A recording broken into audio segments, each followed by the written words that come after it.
Alright, we're on to the last. Is it the last? I'm gotta look real quickly. Yeah, I think this is gonna be the last one for a little bit. Because. Oh no, I forgot to reset my 15-minute timer. I'm recording all these all at once. So, we'll get the 15-minute timer ready. But I think this might be there might be one more now that I'm looking at some of my files. This is going to be the last video I'm going to record tonight. This is the third one I'm recording, and this will be probably the last one for a bit so I can make some more models. We're going to talk about the Octavia. Let me start my 15-minute timer. Alright. This is a very work in progress model, and it's also a laggy model, so yeah, it's gonna be fun. This is the Octavia fleet ship. Fleet ships, well, there's only one as of now. I might actually change that number, but this is the fleet ship. The Octavia is a super warship. It is pretty much one of the biggest carriers and one of the biggest dreadnoughts out there. And you want to talk about a ramming pace. That's a ramming pace, and it's also what I mean by these are also kind of art pieces for these warships. The Octavia is a old ship. At first, these carrier decks were not there when she was first built. She was first built as a pure battleship, running some of the biggest guns out there. Give me a second, I need to blow my nose. Alright. She is running these massive guns that are not linked, so I cannot rotate them and fly them around. Is this one linked? Nope. Okay. She is a monster of a ship. She was built to sink other ships and to bombard island defenses. At the time of her construction, she was the longest battleship to set sail and took place in the Northern Ireland conflict. I might need to change that name because I keep on saying Northern Ireland conflict. And some lore stuff happens. She was built by the Reds, and then the Reds lost her, and then she winds up in another war. Essentially considered a reappearing of a dead ship with carrier batons on them. Batons? That's not the right word. These flight decks. So, the Octavia, as of now, is one of the biggest ships in the world. There's a few civilian transport ships that are bigger. But I mean, for scale, you can do this. Machine gun that a crew member would use, dual machine gun. The Octavia. Her main aircraft, the Grasshopper, the Octavia, just for scale. She is a slow monster. A dreadnought is unsinkable. This thing is, truly unsinkable. You will not sink this ship with any small task force. It is a one primary engine. You can see a lot of the influence that the Blues took from this ship for their dreadnought, especially their later ones. They looked at this ship and they thought, great idea, it's too big. Because this was an expensive ship, and this was the Reds' pride under different leadership. And there's just a lot of lore that I'm going to have to figure out how to put into a video. And it was almost seemed as almost a little unreasonable to build a ship in which her main guns are the size of typical dreadnought main guns. But she was built. So the model, yeah, it's a pretty big model. It's getting kind of laggy. I can still model on it okay, but if I was to go into edit mode on this main hole, it would start lagging. I need some more detail back here. I've got some more guns I need to work on. I need to get those flare launchers on here. Some more detail on the guns. Some more detail on the flight decks. Just really just figuring out what all I want on it. The Octavia is, yeah, it is a monster of a carrier. I don't know if I should call it a carrier, a dreadnought. It's a monster of a fleet ship. One of its special kind of, here we go, we're going into edit mode, boys.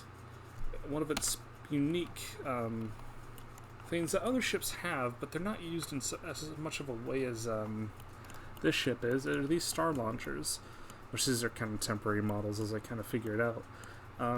These fire stars, I mean, like not like space stars, but what is their actual name? They're just massive flares that can light up a ton of distance. It will happily use these to light up battlefields.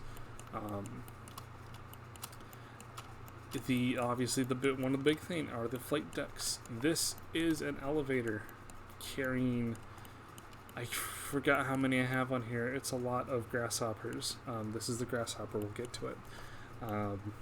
And then these are the sub hangar decks. They are open. They're not detailed because they're also kind of hidden. They're kind of hard to work on.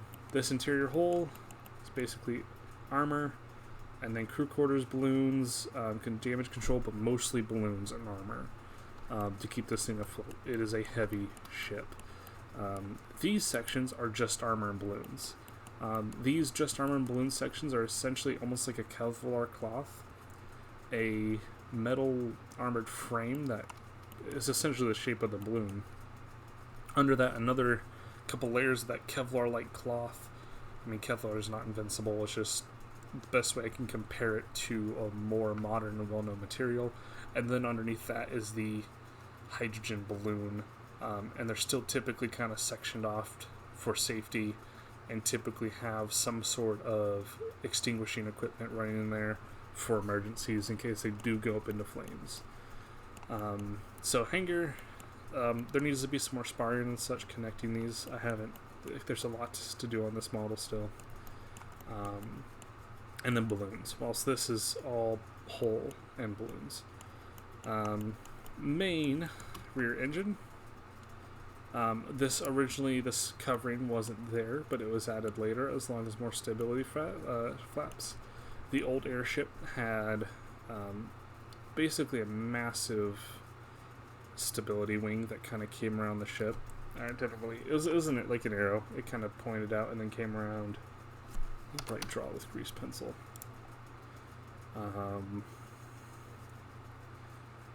So it kind of did. Not that far out, but kind of did that. That was basically a massive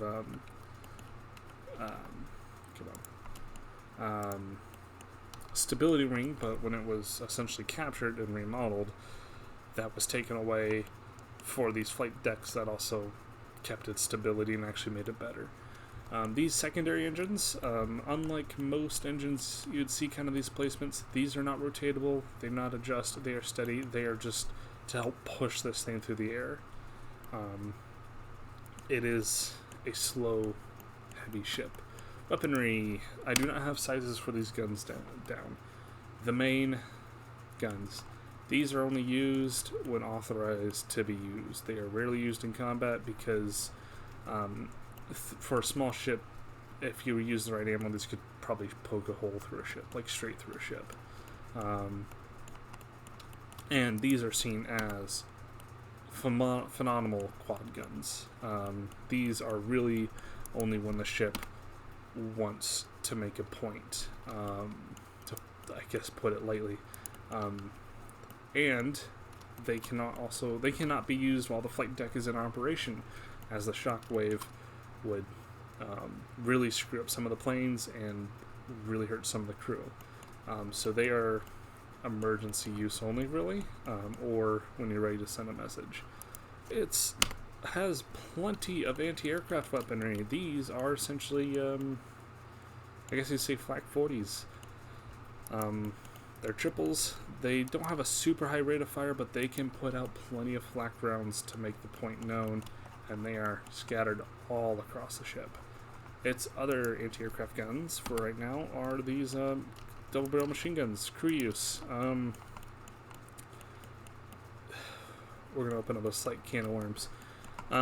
Anti-ship raiding is a thing of sending crews to raid another ship and boarding it while it's in combat.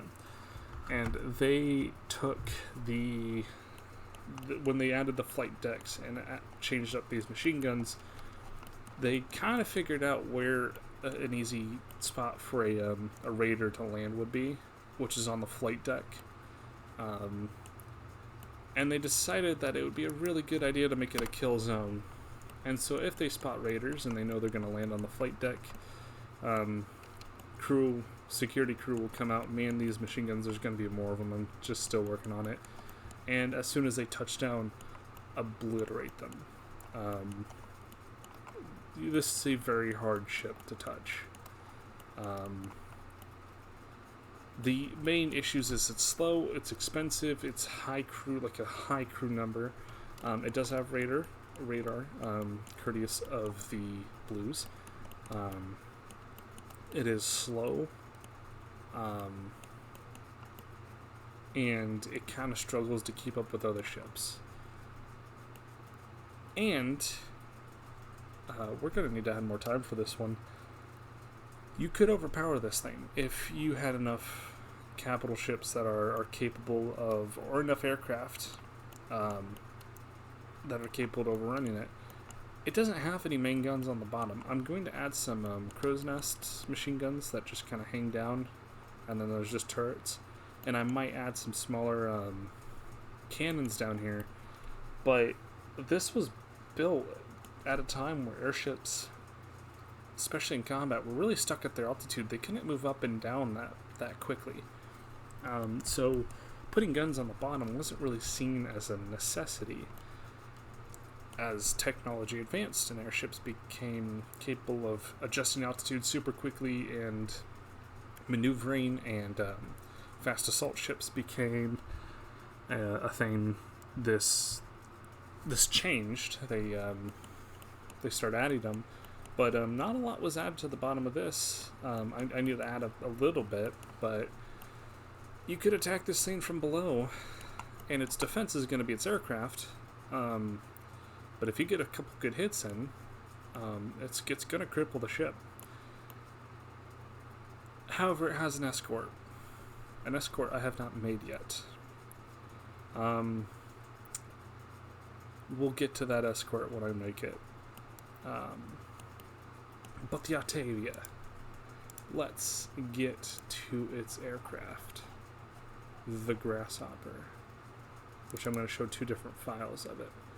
This is the Grasshopper. It is not a biplane. The Grasshopper was built by a blue aviation company, and they were really pushing for monoplane. That's monoplane, I'm pretty sure. I'm pretty sure that's called a monoplane. Monoplane designs. They liked biplanes, everyone does, but they really saw the advantage of trimming off that top wing. However, this was seen as almost heresy. Even to the blue military that were looking to try to get the best aircraft.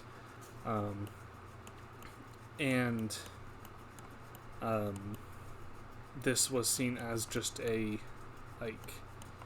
disgusting plane at first. But they also were convinced to purchase 50 of these and put them with the Northern Fast Response Fleet, which I will get to. And these planes performed phenomenally. Originally, they were built as scout aircraft to be launched off of light carriers, and they are what's known as a short throw aircraft. So they can take off from extremely short catapults. That's what these legs are for. They're almost like crossbows, just built onto the deck of a ship. They just throw the plane up, the plane goes up, and it does what it needs to do. And so the original design was to put these planes, build these grasshoppers for ships that can't carry a full-size flight deck, that need something small, for like destroyers and light cruisers, and even small dreadnoughts, or dreadnoughts like the fast response dreadnoughts. And so these were built. They're built to be modular. It has 2 heavier cannons, with the ammo running to the side because I think it looks dope, but even if it's not super practical. And they performed phenomenally, not only as short-throw aircraft, but as fighters, and even started proving themselves as utility aircraft. And it became really difficult for the Blue Navy to deny the Grasshopper, but they were going to keep doing it. And so, the company that made it proposed 2 other aircraft to really help prove the point: a biplane model, which is this one here, and a float plane model. Both of these were sent. These were mostly kept as coastal defense and even deployed on some carriers. These were sent to some of the center islands to be used with the Civil Guard. And once again, saw phenomenal service. Civil Guard pilots who picked up these adored them. Carrier pilots who were assigned to these adored them, and even the few who were getting the monoplanes after they got used to it were loving them. They were phenomenal aircraft, really capable of doing whatever they needed them to do. There were some shortfalls. This engine is longer, but it is not a uber power engine, and it would struggle in a speed fight. It is more of a maneuver aircraft. These hooks really like to cause drag, and if the mechanism that holds them up in about that position in flight fails, they kind of just do that. Which also makes landing difficult. The gun mountment was very wide to the sides, and while pilots could train and get used to it, it wasn't comfortable for pilots who were used to nose-mounted machine guns, as most planes were nose-mounted at the time. It also didn't really have its engine super well armored. A lot of these cooling components were easy to damage. The open cockpit wasn't really seen as a problem. Most pilots flew with open cockpits, but the pilots who were kind of more on the really well-treated pilots who got some of the really nice experimental aircraft, or even the really nice high-end aircraft like the Flyfisher, wanted enclosed cockpits. And then they also had poor utility in terms of being able to carry radio detection equipment and radar buoys. And that is where, when I make it, we will go into the Locust, the updated Y-15 Grasshopper, with a bigger engine, slightly better wings, enclosed cockpit, no more short throw. It's no longer a short throw aircraft. It is a full deck required aircraft, and some major upgrades to it. And we'll pop back over to the Crown. That's what the file is called, is the Crown, because that's originally what I was going to call the ship, but I changed it to the Octavia. So we'll pop back over to the Octavia. That is, the Locust is the plane that this thing carries. I just am using the Grasshopper because it's the model that I have, for scaling and figuring out the flight decks. So that is, wow, we almost went to 20 minutes. Yeah, I added some more time because I really wanted to talk about these. That is the Octavia, and that is the Grasshopper. That's going to be it for a little bit. I need to make some more models, get some more lore done. I've got plenty of lore, I just need to make more models. I'm going to try working on some of the escort ships, some of the smaller ships, which always end up being a little bit more tricky. I can show you one of the smaller ships I have in the works right now. is this guy, which is a pirate ship. It's just supposed to be a small pirate frigate with harpoon main guns. I'll have to do a video on the pirates. It's necessary, but I haven't been able to get around to the model that well. So I'm gonna end it there. Comment, like, if you did, give me feedback. Let me know what you guys want to see. Let me know ideas, stuff like that. I'm gonna go to movie night. Have a good night. Goodbye.